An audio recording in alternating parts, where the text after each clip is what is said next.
I have here cherry and meron ako ditong all-purpose cream.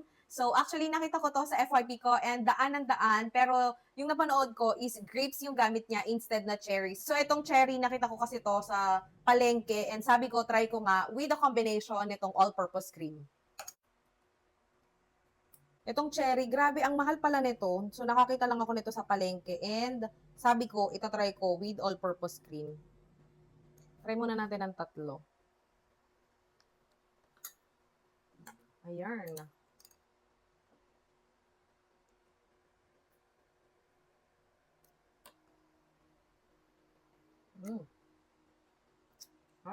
In fairness, masarap siya. So, siguro yung pagka-texture nito, medyo lalagay ko pa siya sa konti sa ref. Parang nag-ice cream siya. Pero, sarap. Sarap.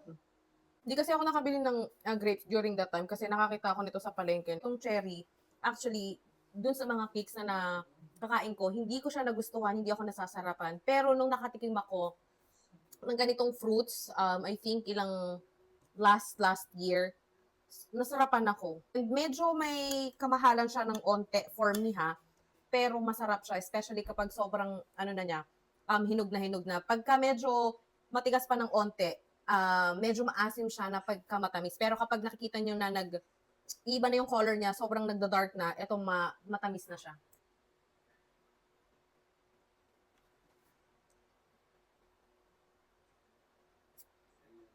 Tapos may buto siya sa loob.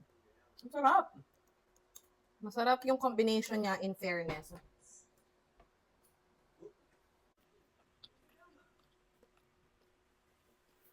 Medyo mahirap kasing humanap ng mga ganitong cherry. Kung makakakita man, medyo may pagkamahal talaga. So, kaya unti lang talaga yung binili ko kasi nagustuhan ko talaga yung ano niya, yung lasa niya. Tapos, medyo may pagka-crispy siya.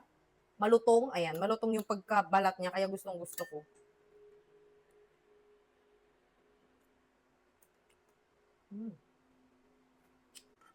Ayan, konti na lang, tatlo na lang. And, super sarap.